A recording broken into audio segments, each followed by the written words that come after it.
عبداللہ ابن عباس اتنا بڑا فقیہ ہے، اس کے مقابلے میں ایک عام صحابی کی رائے ہے. کیا رائے ہے؟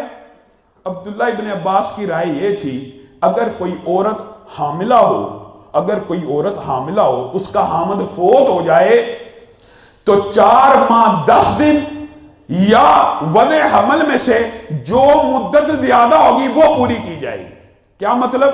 ان کا موقف یہ تھا کہ اگر ابھی حمل میں 2 ماہ رہتے ہیں یا 1 ماہ رہتا ہے، حمل وضع ہو گیا، بچہ یا بچی پیدا ہو گئے، عدت پوری نہیں ہوئی. عدت کیسے پوری ہوگی؟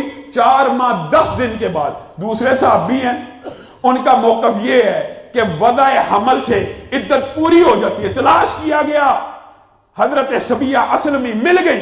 انہوں نے کہا میرا حامد فوت ہوا تھا اور 20 دن کے بعد میرے گھر میں بچہ پیدا ہو گیا تھا، میں رسول اللہ کی بارگاہ میں پیش ہوئی تھی، رسول اللہ نے کہا تھا تیری عدت پوری ہو گئی ہے. اب بتائیے، صحابہ کے 2 گروہ بن گئے. صحابہ آپس میں بٹ گئے کہ نہیں، آدھے اس صحابی کی مان لیں، آدھے اس صحابی کی مان لیں. عبداللہ ابن عباس نے خود اپنے فتوے سے رجوع کر لیا. میرے بھائیوں، دین کسی کی رائے کا نام نہیں ہے، دین وحی الہی کا نام ہے. اور وحی کیا ہے؟ وحی کی 2 ہی قسمیں ہیں، ایک قرآن ہے اور ایک حدیث ہے. وَمَا يَنْطِقُ عَنِ الْهَوَىٰ إِنْ هُوَ إِلَّا وَحْيٌ يُوحَىٰ. دین کو رسول اللہ صلی اللہ علیہ وسلم کی حدیث کے بغیر سمجھا ہی نہیں جا سکتا.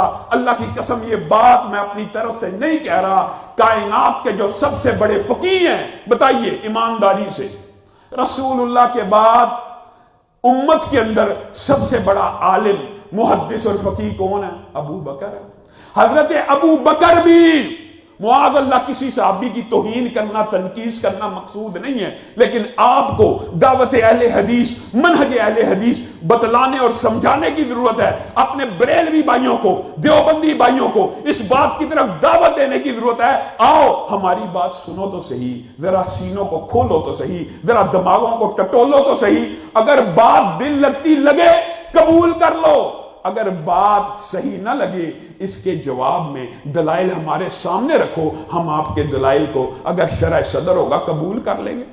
حضرت ابو بکر سب سے بڑے فقیہ ہیں، رسول اللہ صلی اللہ علیہ وسلم کے ساتھ سب سے زیادہ ٹریننگ لی ہوئی ہے. اگر صحابہ بھی براہ راست، آج ایک فتنہ معاشرے کے اندر موجود ہے انکار حدیث کا، جی قرآن کافی ہے، قرآن کافی ہے، قرآن کافی ہے. لامدی صاحب نے تو خیر قرآن کا بھی معاذ اللہ انکار ہی کر دیا. پہلی وحی کا انکار، حضرت خدیجہ کا انکار، ورقہ بن نوفل کا انکار کرتے کرتے منکرین حدیث، یاد رکھیے حقیقت میں منکر قرآن بھی ہوتا ہے، منکر حدیث منکر قرآن بن جاتا ہے.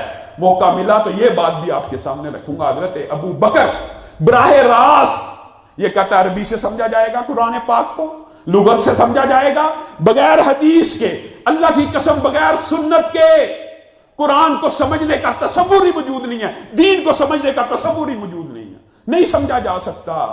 بتائیے نماز کس کیفیت کو کہتے ہیں؟ سجدہ کس کو کہتے ہیں؟ سجدہ پہلے کرنا ہے، رکوع پہلے کرنا ہے. قرآن پاک میں کہاں لکھا ہے؟ بلکہ قرآن پاک کی بعض آیات تو اس طرف اشارہ کرتی ہیں وَاسْجُدِي وَارْكَعِي، سجدہ رکوع سے پہلے ذکر ہے. سجدے کا ذکر حضرت مریم کے باب میں رکوع سے پہلے ہے، وَاسْجُدِي وَارْكَعِي سجدہ پہلے آ رہا ہے. قرآن پاک کی بھی تشریح کون کرے گا؟ رسول اللہ صلی اللہ علیہ وسلم کریں گے. حضرت